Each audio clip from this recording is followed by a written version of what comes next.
I just wanna stay bad, stay mad, chip on my shoulder cause they treat me like an outcast. I ain't gonna take that, stay back, I'll be swinging hard till the hits come in all caps. I ain't gonna lay back, pray that someone's gonna help me, ain't nobody like that. I ain't gonna wait, that's all fact, give me one shot and I'll never get the throne back. Tayo na at simulan na natin ang bagong kabanata ng pinakamalakas na assassin na nabuhay muli sa mahinang katawan ng ikatlong Panginoon na si Sorayang. Sa nakaraang kabanata, nagtungo ang ating bida na si Hajan sa Mount Heng kung saan nakatago ang kanyang imbakan ng mga kayamanan, mahahalagang aklat, gamot at sandata. Sinama niya rito sina Yui Hungrian at Madompil na hindi mapigil ang mamangha sa kanilang mga nakita. Sabi ni Hungrian, anong klaseng banidosong tao ang gumawa ng lugar na ito? Kung ang lahat ng mga librong ito ay mga lihim na martial arts technique at hindi mga medikal na teksto, ibig sabihin ang lugar na ito ay talagang puno ng kayamanan. Ngunit sa isip ni Hajan, mas mukhang kublihan ang lugar na ito imbes na imbakan ng kayamanan. Bumalik sa kanyang alaala ang malungkot at mapait na buhay noon bilang assassin kung saan dito siya nagpapagaling at nagtatago kapag kinakailangan. Tila kinakausap niya ang anino ng kanyang dating pagkatao, ito ang kublihan ng pinakamagaling na assassin king sa buong mundo. Kaya naman inihanda ko ito ng mas mabuti at mas detalyado kaysa sa kayang gawin ng iba pang assassin, ngunit sa huli, sa buong buhay ko ay namuhay ako bilang espada ng ibang tao. Para akong isang pagong na sobrang bagal na malaman kung ano talaga ang gusto ko, na siyang napagtanto ko lamang kung kailan namatay na ako. Natanggap ko ang titulong Assassin King at ako rin ang isa sa 10 pinakamagagaling at pinakamalalakas na martial artist, pero anong halaga ng mga titulong iyon kung nabuhay naman ako bilang kagamitan ng ibang tao? Isa lang akong bata na may matandang kaluluwa na kailanman hindi naranasang magkaroon ng sariling buhay. Chun Hajan, kahit kailan hindi mo nagawang ibuwis ang buhay mo para kontrolin ang sarili mong kapalaran. Sa huli, tila ginawa mo nga iyon, pero talaga bang naging handa ka na ibigay ang lahat ng meron ka para sa iyong kalayaan? Nabalot ng matinding pagsisisi at panghihinayang ang kanyang isip habang bumabalik sa kanya ang mga alaala ng nakaraan.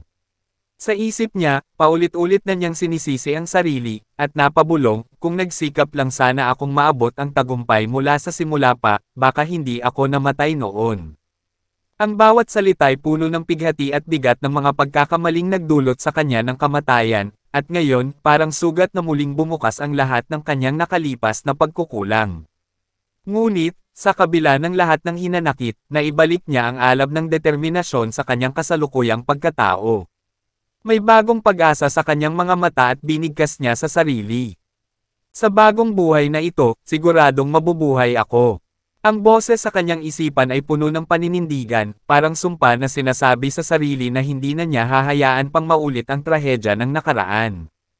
Ito ay isang kasunduan sa sarili na gagawin niya ang lahat upang makamit ang tagumpay at mabuhay sa bagong pagkakataon na ito. Sa mapait at matamis na realisasyon, dahan-dahang umupo si Hajan sa isang piraso ng bato sa gitna ng silid, tahimik na isinasalang-alang ng kanyang mga plano at susunod na hakbang na gagawin sa mga darating na araw. At para dito kakailanganin niya ng isang bago at tapat na kakampi. Tinawag niya ang atensyon ni Yui Hungrian, at nang tumugon siya, sinabi ni Hajan sa isang mabigat na tono, bibilisan ko lang ito. Maging akin ka. Sarkastiko namang sumagot si Yui Hungrian, parang hindi tama ang pagkakataong ito para umamin ka ng pag-ibig para sa akin. Isa pa, hindi ka dapat magmukhang seryoso kung nagbibiro ka lang. Ito ang naging pabirong sagot ni Hungrian, dahil sa Korean, double meaning ang sinabi ni Hajan. Nang sabihin niya, maging akin ka, ang ibig sabihin nito ay, magtrabaho ka para sa akin. Gayunpaman, sinabi ni Hajan na hindi siya nagbibiro. Alangang sagot ni Hungrian, wala naman kung masyadong alam tungkol sa inyo, batang Panginoon. Sabi ni Hajan, alam ko. Dugtong ni Hungrian, at hindi mo pa rin naman ako masyadong kilala. At hindi ulit ito itinanggi ni Hajan, aniya, tama ka rin doon. Kaya naman hindi mapigil ang magtanong ni Hungrian, bakit mo naman gusto na magtrabaho para sa'yo ang isang taong hindi mo pa naman masyadong kilala? Walang pag-aalinlangang sumagot si Hajan, gaya ng sinabi mo, wala akong masyadong alam tungkol sa'yo, pero natitiyak ko ang isang bagay. Ang mga salita niya'y puno ng kasiguraduhan, tila ba may nakita siya kay Hungrian na hindi nakikita ng iba. Saglit na natahimik si Hang Ryan, ngunit ang kanyang mukha ay may bahagyang pag-usisa. Hindi niya napigilan ang magtanong, ano naman yun? Tumitig si Hajen sa kanya at binigkas ng may kumpiyansa, natitiyak ko na magiging kapaki-pakinabang ka. Napaangat ang kilay ni Hang Ryan, at natigilan, pero may naiwang bahid ng inis sa kanyang mukha dahil tila sinisiyasat siya ni Hajen, parang isang bagay na tinitimbang. Bahagyang nagkayam ang kanyang palad, halatang nagpipigil, pero sa loob-loob niya, may kakaibang saya siyang nararamdaman. Kirk, pambihira, bulong niya sa isip. Ayoko ng pakiramdam na parang sinusukat niya ako, pero kasabay nito, masaya rin akong marinig ang pagkilalang yun mula sa kanya. Hindi na nakatiis si Hang Ryan at nagsalita, tinatanggal ang anumang balakid sa kanyang mga tanong. Simula pa nang umalis tayo mula sa Divine Cult, naisip ko na parang may mali sa'yo, pero ayokong mang-usyoso. May kislap ng pag-alala sa kanyang mata habang nagpatuloy, kahit nung nagwawala ka sa Joksa family, alam ko na mayroon kang sariling dahilan. Huminga siya ng malalim, pinipilit bigyang linaw ang mga palaisipang gumugulo sa kanya. Sabi niya, pero ngayon na narinig kitang sabihin yan sa akin, kailangan kitang tanungin. Bakit ka nagbago ng husto? Natigilan si Hajen sa di inaasahang tanong ni Hang Ryan. Ang tanong na bumitaw mula sa kanyang labi ay tila isang pinto na nagbukas sa mga alaala at dahilan ni Hajen. Natahimik siya, tila hinahanap ang mga tamang salita. Naisip niya, kailangan kong makumbinsi si Yui Hang Ryan dito ngayon mismo, kahit anong mangyari. Kay Madompil walang problema dahil marami na kaming pinagsamahan at sabay naming hinarap ang mga sitwasyon ng buhay at kamatayan sa Solitary Bamboo Grove. At sa totoo lang ilang beses na niyang niligtas ang buhay ko. Pero iba ang sitwasyon sa kanya. Wala kaming pinagsamahang malalim na kasaysayan na kasing lalim ng pinagsamahan namin ni Madompil. Nauunawaan ko na hindi niya ako kayang pagkatiwalaan ng basta-basta lang. Siya ang kapitan ng isang battle squad, kaya kapag kumilos siya, siguradong susunod ang buong Berserk Demon Squad. Kaya naman gusto ko siyang makuha bilang tao ko na magtatrabaho para sa akin, at ito ang dahilan kung bakit kailangan kong maging mas agresibo sa pagkukumbinsi. Tumayo si Hajen at nagsimulang maglakad patungo sa Estan.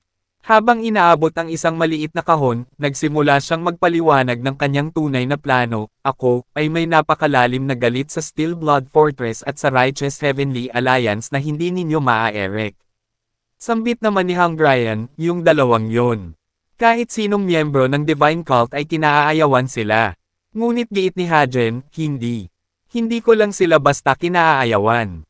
Kinasusuklaman ko sila ng sobra sa puntong gusto kong paslangin ang bawat isang hayop na taga-orthodox at unorthodox na mga yon mula sa dalawang organisasyon. Hindi makapaniwala ang dalawa sa kanilang narinig. Ngunit patuloy silang nakinig sa pagpapaliwanag ni Hajen, hindi talaga ako interesado sa kompetisyon sa pagmamana, pero iba na ngayon.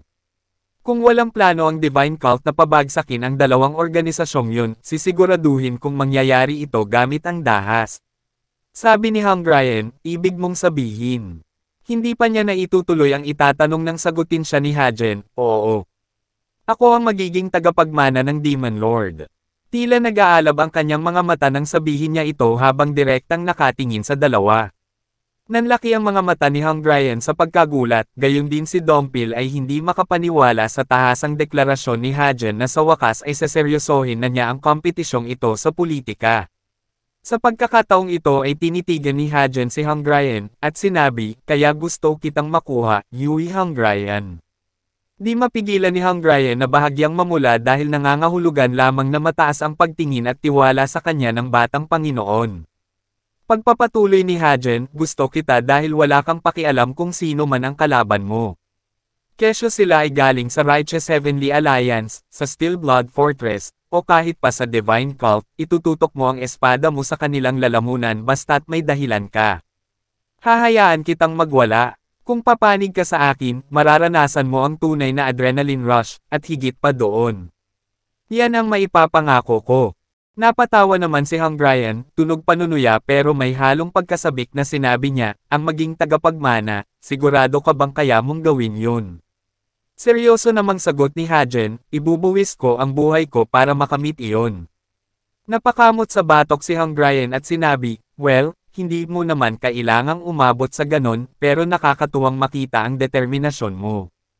Hinagis ni Hajen sa kanya ang maliit na kahon na kinuha niya mula sa estant at sinabi, ganun ba? Kung gayon, kunin mo to at magdesisyon ka na. Nasalo naman ito ni Hung Ryan, saka tinanong, ha? Ano ito? Dahan-dahang binuksan ni Hung Ryan ang kahon, at lumantad ang isang maliit na gininto ang bilog na bagay sa loob. Nagningning at tila mayroong kakaibang enerhiyang nagmumula dito na bumalot sa kanilang paligid. Sa seryosong tono, ipinaliwanag ni Hajen, hindi man iyan kasing lakas ng Heavenly Demon Divine Orb ang epekto niyan, pero isang top-tier miracle medicine pa rin iyan. Ituring mo ito bilang parehong suhol at alok. Gulat na gulat si Hung Ryan nang maramdaman ang bigat ng halaga ng natatanging gamot sa kanyang kamay. Naisip niya, talagang legit nga taa. Hindi niya maalis ang pagkamangha sa alok na ito ni Hajen, hindi ito basta-basta nakukuha, at alam niyang bihirang tao lang ang nakakahawak sa ganitong klase ng kayamanan. Habang iniisip ang lahat ng ito, napakunot ang kanyang noo, at bigla siyang napasabunot ng bahagya sa kanyang buhok, na para bang sumakit ang ulo sa dami ng kailangang isipin. Ano ba yan, ayoko talagang ginagamit ang ulo ko para mag-isip, sabi niya, na may bahid ng inis pero sa huli ay nasal ayan rin ang kanyang pagsang-ayon. Sa wakas, bumigay si Hung Ryan at tumango, sige na nga, pumapayag na ko. Ikaw ang bahala. Ngunit, bago pa man tuluyang magtapos ang pag-uusap ay humirit pa siya ng isa pang kondisyon, gusto ko rin ng bagong espada. Napasuntok naman sa ere si Hajen at Asar na binalikan siya, magnanakaw ka ba? Alam mo ba kung gaano kahalaga yung gamot na yan? Talagang hihirit ka pa. Nakipagtalo si Hung Ryan, sabi mo hindi naman to kasing epektibo ng Heavenly Demon Divine Orb. At tinuro siya ni Hajen, masyado yatang mataas ang tingin mo sa halaga mo. Sabi naman ni Hung Ryan, mas makakabuti pa rin sa'yo kung mas magiging malakas ako diba? Sagot naman ni Hajen, ha? Totoo nga yun pero sumusobra ka na.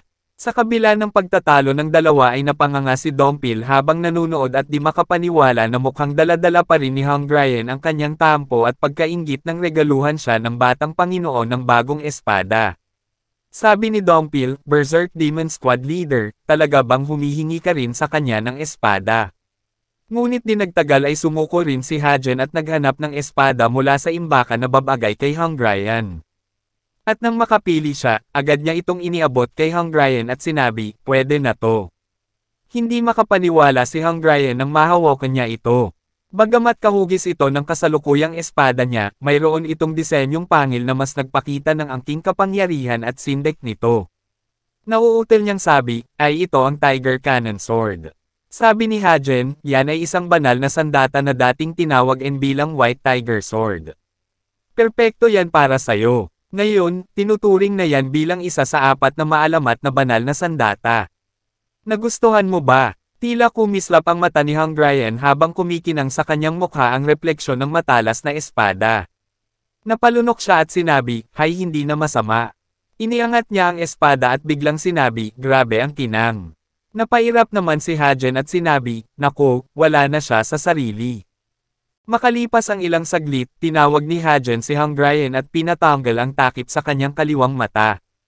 Tumambad ang bulag niyang mata, sa ibabaw ng peklat na nagsisilbing bakas ng isang tahimik na kwento ng kanyang mga pinagdaanan.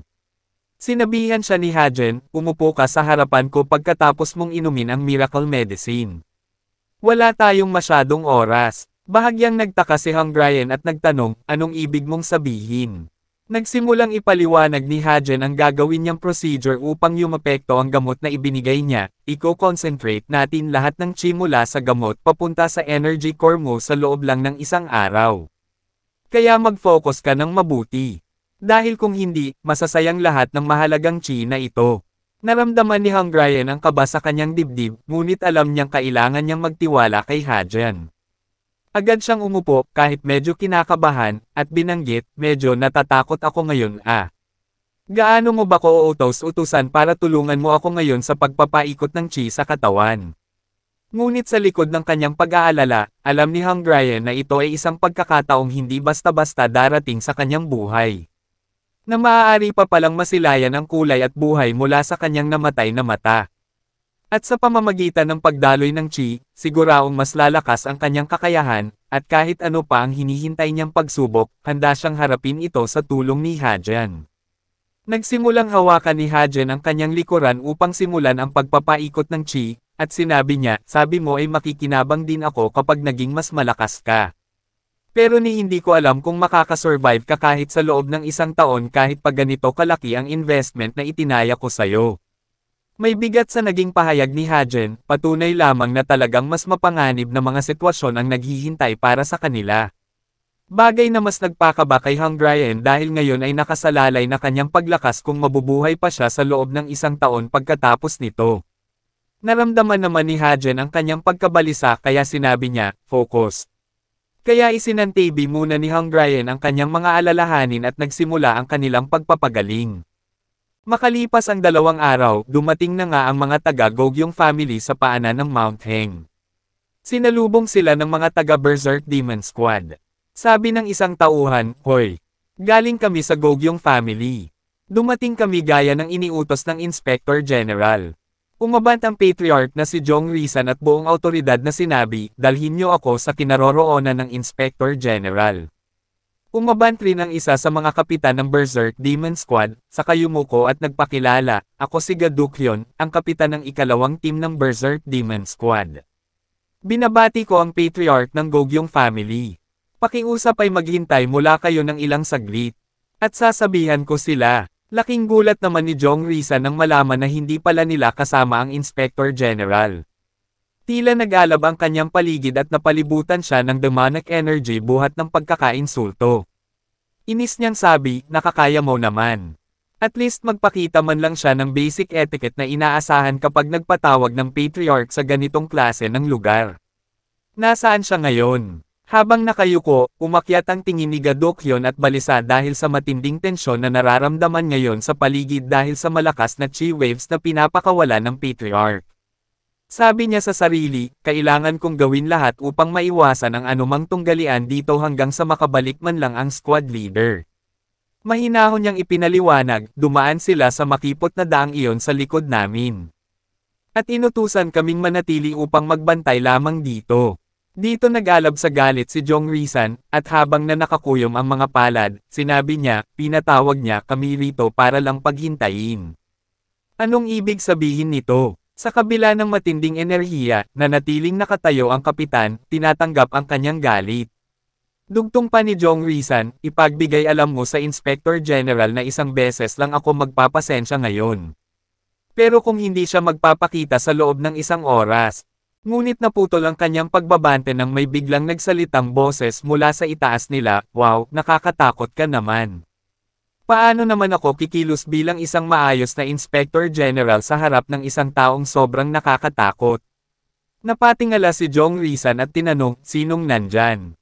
Nababalutan din ng demonic energy, abot-tengang ngiti ang sumilay sa mukha ni Hungarian mula sa itaas, tila sinasadyang asarin ang patriarch. Aniya, kung gayon anong gagawin namin? Dapat din ba naming pagpasensyahan ang lapastangan mong pag-uugali ngayon lang? Wala na ang takip sa kaliwang mata ni Hungarian at pagkatapos ng procedure na ginawa ni Hajan ay nakakakita na itong muli. Mabilis na tumalon pababa si Hungarian at agad naman siyang sinalubong ng mainit na pagbati ng kanyang mga tauhan. Binabati ng Berserk Demon Squad ang pinuno. Natigilan naman si Jong Rizan nang marinig ang pagbati nila. At sabi sa sarili, ang babaeng yun ay si Yui Hungarian, ang pinuno ng Berserk Demon Squad. Higit pa sa inaasahan ko ang taglay niyang demonic energy. Umabant si Hungarian upang harapin si Jong Rizan. Sabi ni Jong Rizan sa kanya, arrogant ka pala. Hindi dapat ganyan makitungo ang isang hamak na squad leader sa isang patriarch mula sa 7 pamilya ng Divine Cult. Ngunit walang kakibot-kibot na sagot ni Hungarian, kung gusto mo pala ng wastong pag-uugali, hindi ka dapat umasta ng ganoon ka-arrogant kanina. Pagbabante naman ni Jong Rizan, arrogant. Kaya kitang patayin dahil lang sa isang salitang sinabi mo. Di nagpapatalo si Hungarian at sinagot siya pabalik, kung natatakot akong mamatay, hindi sana ako naging pinuno ng Berserk Demon Squad. Kumunat ang noo ni Jong Rizan at hindi na mapigil ang sumilay ang kanyang galit, sabi niya, abat garapal ka. Mukhang gusto mo na talagang mamatay ano. Ngunit ngumisi lang si Hang Ryan at lalo pa siyang inudyok, sige subukan mo. Sa gitna ng kanilang pagtatalo ay umalangaw-ngaw ang malakas na boses na pumihil sa kanilang dalawa, tama na. Ito ang sigaw ng Inspector General. Naglakad siya papalapit sa lokasyon ni Hang Ryan, habang nakasunod sa kanyang likod si Dongpil. Pinagsabihan niya ito, pinona kita rito upang salubungin ang ating bisita, pero anong ginagawa mo, muntik ka pang magsimula ng gulo. At saka bumaling si Hajen sa kaharap ni Hang Ryan at nagtanong, ikaw ba si Jong Risan, ang patriarch ng Gogyong family? Nang makaabot siya kay Hang Ryan, hinampas niya ito sa ulo, parang isang kuya na pinagagalitan ang nakababatang kapatid at sinabi, kumalma ka nga. Nahihirapan ka pa sa demonic energy mula sa miracle medicine at pagpapaikot ng chi, di ba? Humingi naman ng paumanhin si Hajen kay Jong Risan at sinabi, naging bastos ang tauhan ko. Humihingi ako ng paumanhin para sa kanya, kaya wag mo sana itong kimkimin. Natigilan naman si Jong Risan at di makapaniwala sa pinakitang respeto ng Inspector General sa kanya. Naisip niya, ang Inspector General ang unang bumati sa akin. Nakakamangha na ang kanyang ipinapakitang paggalang pagkatapos niya akong papuntahin dito. Sumunod naman ay binati rin siya ni Jong Risan. Ngunit diretsyong sabi ni Hajen, huwag na tayong magpaligoy-ligoy pa sa mga kung ano-anong pagbati. Dahil mukhang abala ka rin naman, tapusin na natin ito hanggat maaari. Pinalabas ni Jong Risan ang kahon-kaong mga talaan mula sa nagdaang 3 taon. At walang pinalampas na oras ay agad namang sinuri ni Hajen ang mga ito. Samantala sa kanyang likuran, na puno ng pag-aalala si Hang Ryan. Tanong niya kay Dongpil, hoy, Mr. Maria, sigurado ka bang ayos lang siya? Kala mo hindi siya nahimatay kanina pagkatapos niyang ikalat lahat ng epekto ng miracle medicine sa katawan ko.